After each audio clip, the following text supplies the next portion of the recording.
이제 하나님 말씀 봉독하겠습니다. 로마서 12장 9절부터 15절까지 말씀입니다. 신약성경 310조 로마서 12장 9절부터 15절까지 읽겠습니다.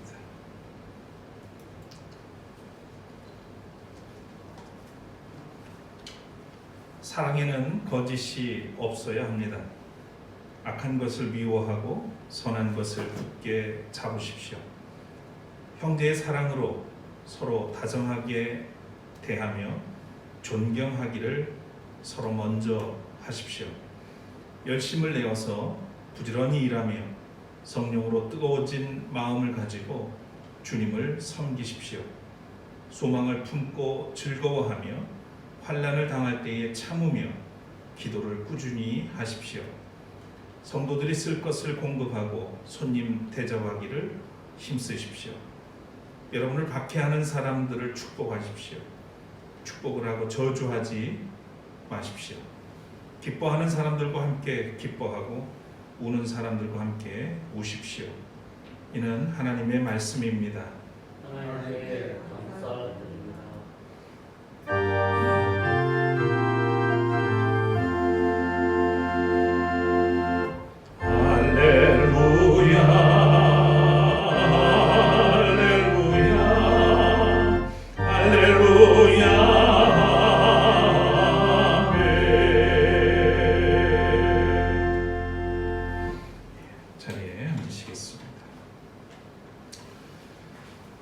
주현절은 매년 1월 6일 성탄 후 13일째 되는 날을 주현절로 정해서 기념합니다.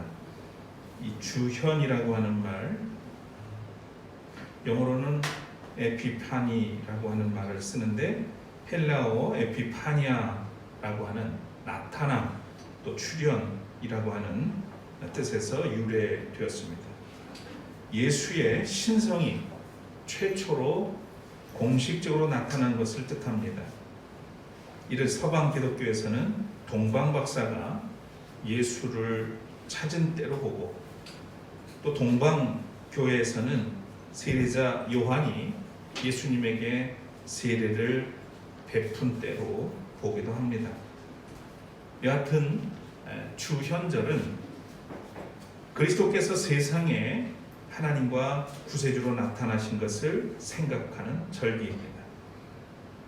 오늘도 우리 앞에 구세주로 오신 주님의 평강이 여러분 모두에게 임하기를 빕니다. 우리 찬양하고 기도하고 말씀 나누겠습니다.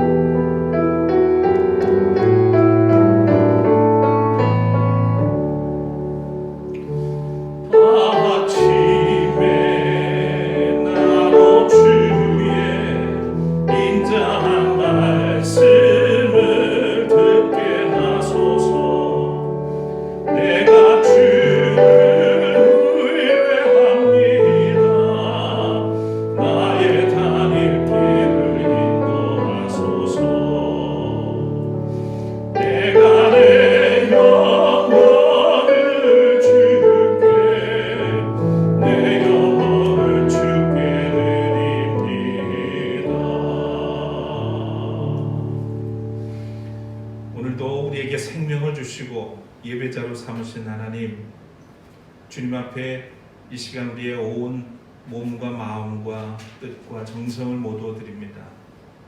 받아주시옵소서. 이 시간 주의 말씀 앞에 저희들을 불러주셨습니다. 마음을 열게 하시고 주의 말씀에 감사함과 기쁨으로 화답하며 주의 뜻을 이루어가는 또 마음으로 결단할 수 있는 시간이 되게 해 주옵소서. 부족한 종을 세우셨습니다. 주님의 능력을 덧입혀 주시고 주의 뜻을 선포하고 이루어갈 수 있도록 이끌어 주시옵소서. 예수 그리스도 이름으로 간절히 기도드립니다. 아멘. 오늘은 형통한 관계의 원리, 존중에 대한 말씀 함께 나누려고 합니다. 저는 올해 새해를 맞으면서 존중이라는 말을 떠올리게 됐습니다. 교회와 우리 사회를 생각할 때 지금 코로나 백신만큼이나 필요한 것이 서로에 대한 존중과 신뢰의 회복이라고 하는 생각이 들었습니다. 그래서 올해 신앙생활의 목표 중 하나를 존중으로 삼았습니다. 여러분, 존중이 무엇인가요? 남을 나보다 낮게 여기는 마음과 태도를 말합니다. 존중은 관계의 언어죠. 또 존중은 모든 사람에게 중요한 덕목이겠지만 그리스도인의 가장 고상한 덕목이라고 할 수 있겠습니다. 믿음은 곧 인격이고 관계이기 때문이죠. 그리스도를 따른다는 것은 전인격적인 삶을 말하는 것이고요. 또한 하나님과 이웃 그리고 자신과의 관계를 통해서 이루어지는 것입니다. 그래서 사람에게, 더욱이 그리스도인에게 존중은 뚜렷하게 드러내야 할 덕목인 것이죠. 요즘 우리의 현실과 사회적 현상을 여러분은 어떻게 생각하십니까? 코로나 팬데믹 속에서 지난 1년 우리는 전쟁 같은 생활을 해왔습니다. 겉으로는 연대하고 배려하면서 잘 견디어오는 것 같이 느껴지는데 또 이면을 들여다보면 심각한 갈등과 불신이 만연해 있는 것을 보게 됩니다. 정부나 또는 이해 집단 간의 미움과 증오로 가득 찬 모습을 목격할 때마다 참 씁쓸한 마음을 금할 수가 없습니다. 더욱 답답한 것은 기독교인이라는 사람들이 아랑곳 없이 사회적 무리를 일으키고 있다는 거죠. 몇몇 교회와 교회 지도자들이 교회의 사회적 거리두기 조치를 종교 탄압으로 여기면서 대면 예배를 강행하고 있어서 뉴스에 오르내리고 또 시민들에게 지탄을 받고 있습니다. 또 선교 단체라고 하는 인터콥에서는 집회를 하지 말라는 그런 권고에도 불구하고 그 모든 것을 무시한 채 상주에 있는 열방센터에서 수백 명이 모이는 그런 집회를 여러 차례 강행해서 지금 사회적 무리를 일으키고 있습니다. 이 단체로 인해서 아시는 것처럼 집단 감염이 곳곳에서 여러 도시에서 이어지고 있는 것으로 알고 있습니다. 제가 도대체 이 집단이 이 선교단체라는 것이 뭘 하길래 일어나고 하고 이제 관심을 갖고 봤더니 참 이게 기독교 맞나 할 정도로 의심스러운 단체가 아닐 수 없었습니다. 이를테면 이 선교단체의 대표라는 사람이 하는 얘기들을 잠깐 들어봤는데 백신을 통해서 DNA를 조작하고 세계의 사람들을 통제하려고 그런다는 거예요. 그런 얘기까지 하더라고요. 상식적으로 납득할 수 없는 그런 음모론과 거짓 선동을 일삼고 있습니다. 이들의 이 무모한 행위를 어떻게 설명할 수 있을까? 이들은 자신들만의 또 명분이 있는 것처럼 설파를 하지만요, 밑바탕에는 추종자들에게 불안을 조장해서 이익을 얻고자 할 뿐입니다. 이들에게서 기본적으로 타인에 대한 존중이나 공동체에 대한 존중심을 찾아볼 수는 없습니다. 이뿐이 아니죠. 최근에 국민들을 경악시킨 사건이 있습니다. 생후 16개월 된 정인이라는 아이 학대 사망 사건입니다. 이 아이를 입양하고 또 학대해서 사망에 이르게 한 양부모가 모두 기독교인이라고 하는 겁니다. 교회가 의도해서 그런 것은 아니겠지만 결과적으로 이런 사람들을 교회가 키워온 셈입니다.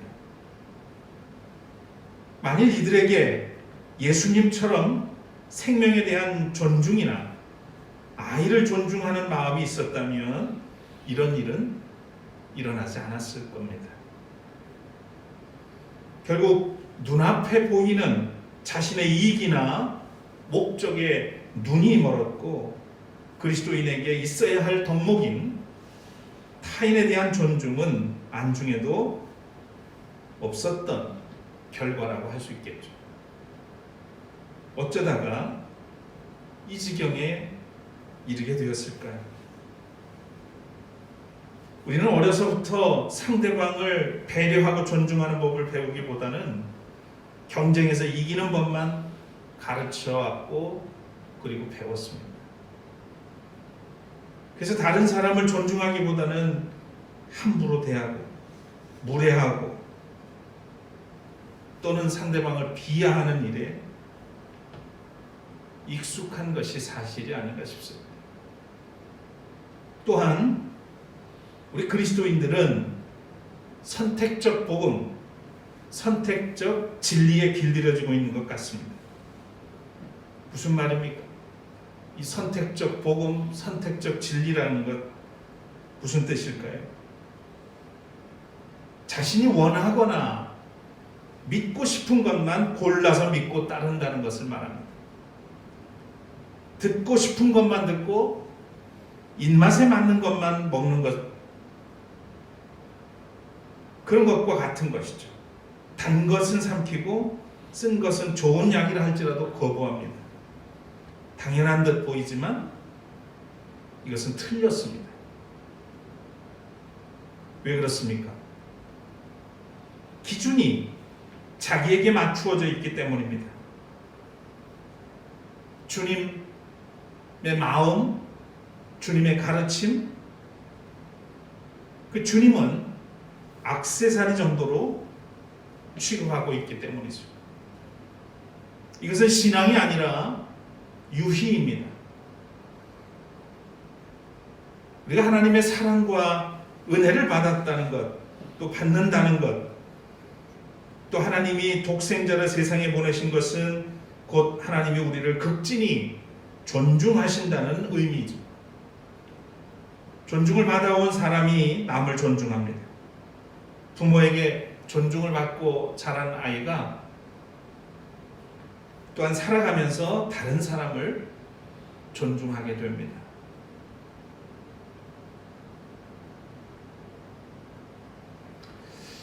존중은 그래서 어느 날 갑자기 생기는 게 아니라는 거예요. 특히 그리스도인에게 있어서는 성화의 열매이기도 합니다. 성령을 통해서 다듬어지고 그리스도의 마음을 담고 그리스도의 삶을 살아가는 과정 속에서 우리 안에 조성되는 덕목이 존중이라는 거죠. 하나님으로부터 우리가 존귀하게 여김을 받았다면 예수께서 십자가에서 부어주신 용서의 사랑을 우리가 입었다면 그리스도인은 타인에 대한 존중심은 남달라야 합니다. 사람은 누구나 타인으로부터 존중받고 싶어 하죠. 칭찬은 고래도 춤추게 한다는 말을 우리가 잘 알고 있습니다. 근데 여러분, 존중은 사람을 삶의 이유와 목적을 깨우쳐 줍니다. 내가 누군가로부터 존중을 받고 있다면 그 존중을 통해서 내가 왜 살아야 하는지를 깨닫게 되고요. 어떻게 의미 있게 살 것인가 하는 것을 깨닫게 됩니다. 그러니까 존중은 그냥 춤추게 하는 정도가 아니라 삶의 의미를 부여해 주는 것이라는 거죠. 모든 생명은 존중받아야 마땅합니다.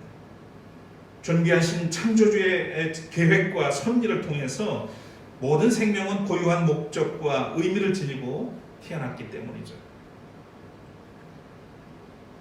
우리가 잘 부르는 축복송 중에 당신은 사랑받기 위해 태어난 사람이라는 노래가 있어요. 이것을 바꾸어서 표현해 보자면 당신은 존중받고 남을 존중하기 위해서 태어난 사람입니다 라는 뜻이 될 겁니다. 오늘 본문은 사도 바울이 로마에서 믿음을 지키며 살아가는 몇몇 가정에 보낸 편지의 일부입니다. 특히 삶 전체로 영적 예배를 드려야 할 성도로서 이루어가야 할 생활신앙과 또 자세에 대해서 권면하고 있습니다. 성도는 믿음의 분량을 따라서 하나님이 주신 은사와 재능을 가지고 섬기라고 합니다. 그러면서 성도의 마음가짐과 생활 자세에 대해서 강조를 했습니다. 오늘 9절과 10절 말씀을 보면 사랑에는 거짓이 없어야 합니다. 악한 것을 미워하고 선한 것을 굳게 잡으십시오. 형제의 사랑으로 서로 다정하게 대하며 존경하기를 서로 먼저 하십시오. 이렇게 쓰여 있죠. 그리스도인의 관계의 원리를 제시해주고 있습니다. 가족관계, 이웃관계, 그리고 성도들 간의 이 교우관계에서 형통해지려면 거짓이 없어야 합니다. 선한 일을 도모하되 특히 형제와 자매들, 교우들 간에도 그렇고 어쨌든 다른 사람을 먼저 존중하라고 합니다. 상대방을 먼저 존중하되 먼저 하라. 저는 여기에 중요한 의미가 있다고 봅니다. 먼저 하는 것, 먼저 하라는 거예요. 상대방이 하는 것을 보고 따라하는 것은 누구나 하는 것이고 또한 거기에 맞춰서 하는 것은 당연한 일일 수도 있습니다. 그러나 그리스도인이라면 상대방이 어떻게 나오든지 그가 어떻게 하든지 그 반응에 의해서 하는 게 아니라 우리는 그리스도의 마음을 가지고 정말 주님을 대하듯 먼저 존귀하게 여기고 섬기라는 것이 성서의 가르침입니다. 누구에게나 교회 다니는 사람에게 있는 그런 교회 문화가 저에게도 있습니다.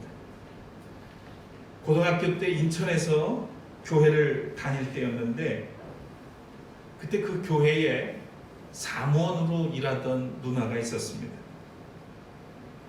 얼굴은 보름달처럼 아주 둥글게 생겼고 피부는 그렇게 요즘처럼 화장들을 안 해서 그랬는지 모르지만 제 기억 속엔 아주 붉은 피부였던 것으로 기억이 듭니다.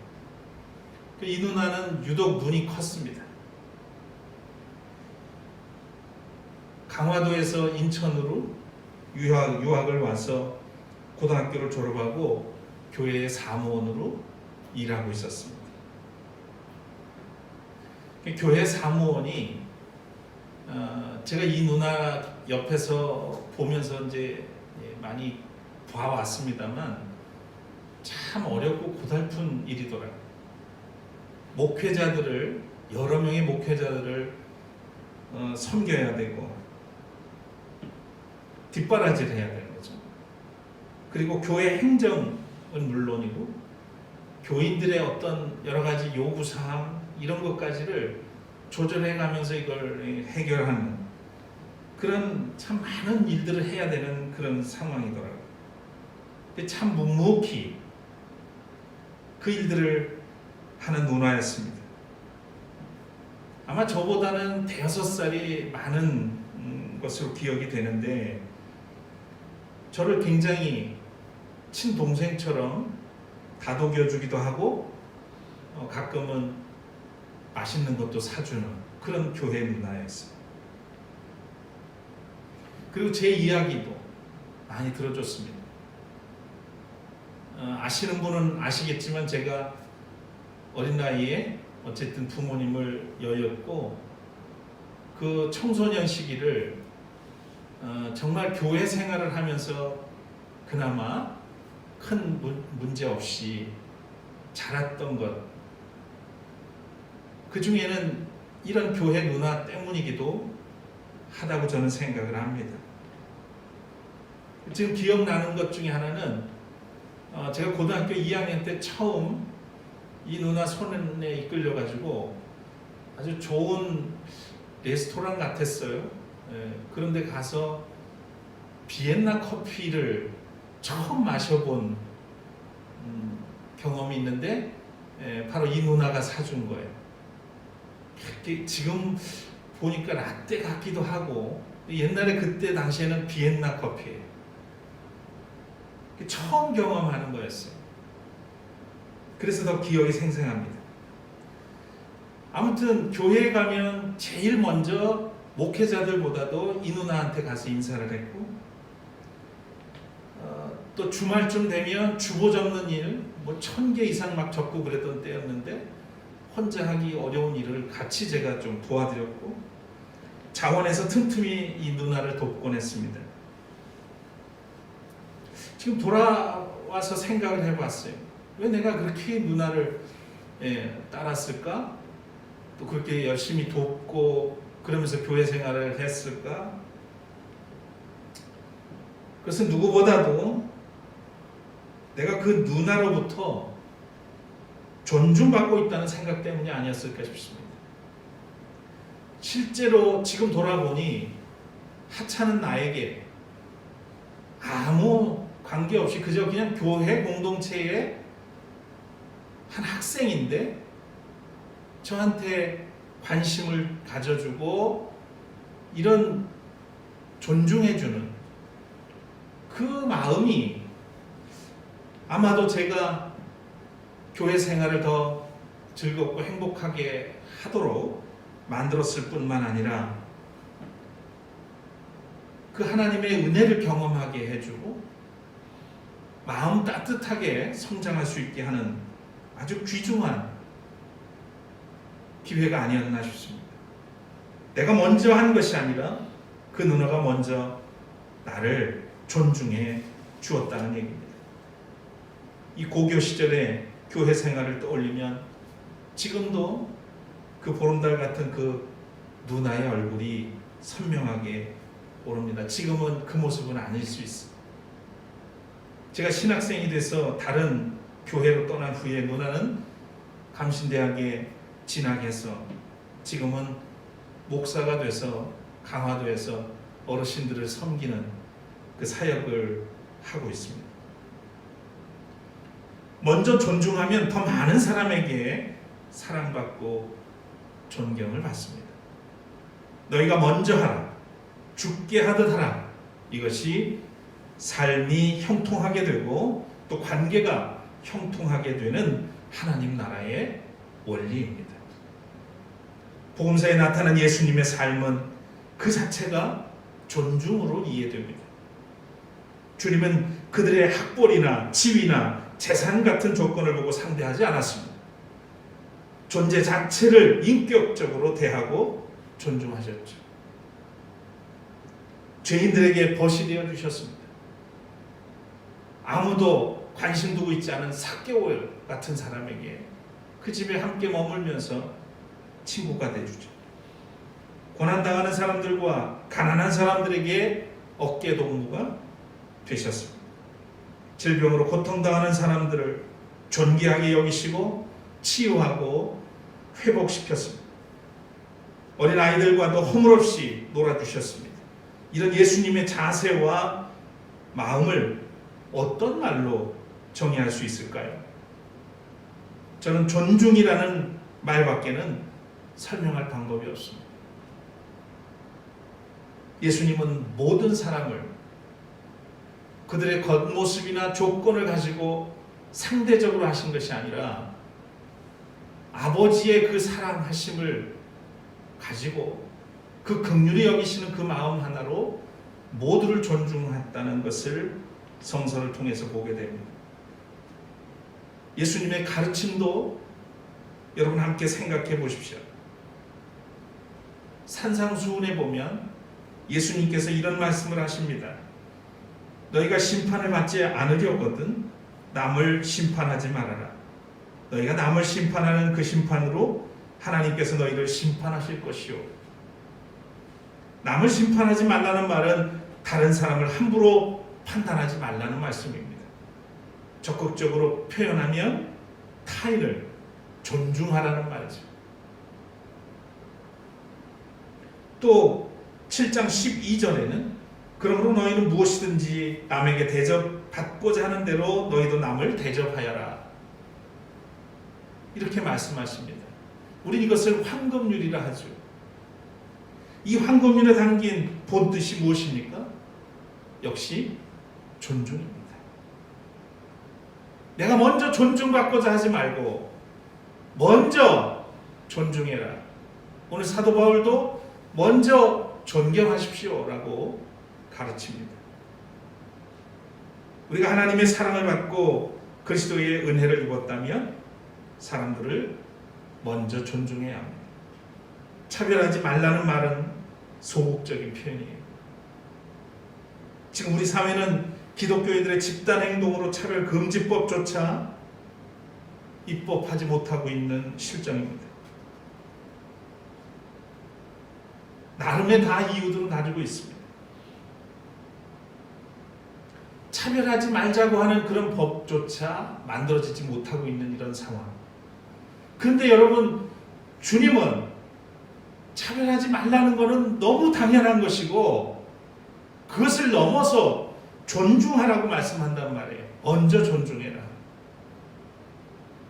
지금 오늘 우리 기독교 안에서 이런 주님의 가르침이 얼마나 실천되고 있다고 생각하시나요? 얼마나 부끄러운 일입니까? 주님이 원하시는 것은 사람이 사람을 차별하지 말아야 하는 것은 당연한 것이고 더 나아가서 적극적으로 존중할 것을 요구하십니다. 우선 모든 사람을 나보다 낮게 여기라고 하십니다. 그리스도의 마음으로 타인을 존중하는 사람은 하나님과 사람에게 존중받을 것이기 때문입니다. 하나님이 사무엘을 돌보던 엘리 제사장에게 하신 말씀은 이렇습니다. 이제는 내가 나를 존중하는 사람들만 존중하고 나를 경멸하는 자들은 수치를 당하게 할 것이다. 나 주의 말이다. 사무엘상 2장 30절에 나오는 말씀입니다.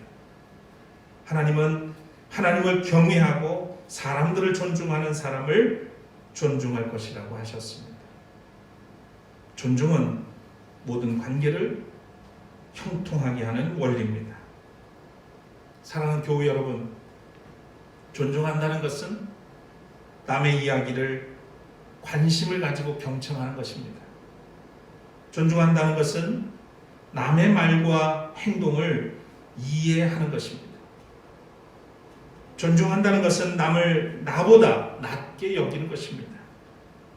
존중한다는 것은 내가 먼저 진심으로 대접하는 것입니다.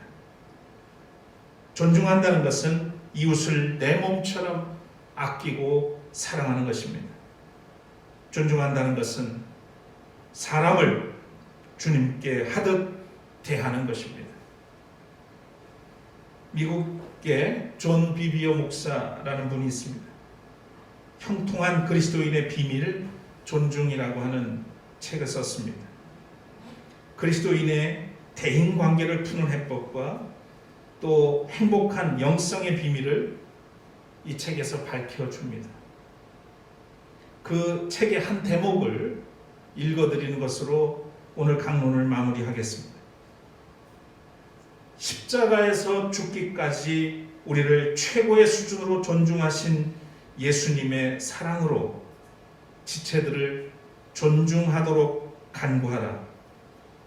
하나님은 이런 기도를 매우 기뻐하십니다. 모든 사람을 존중하는 삶은 곧 그들을 주관하시는 하나님을 믿고 존중하는 일이다. 하나님을 최우선으로 존중한다면 하나님은 천국에서뿐만 아니라 지금 발을 딛고 서 있는 이 땅에서 그분이 베푸시는 은혜와 축복을 누리게 될 것이다. 여러분 생각은 어떻습니까? 사랑하는 여러분, 한 해 동안 하나님과 사람을 먼저 존중하고 그래서 하나님께로부터 또 사람들로부터 존중받는 그런 복된 성도들 되시기를 축원합니다.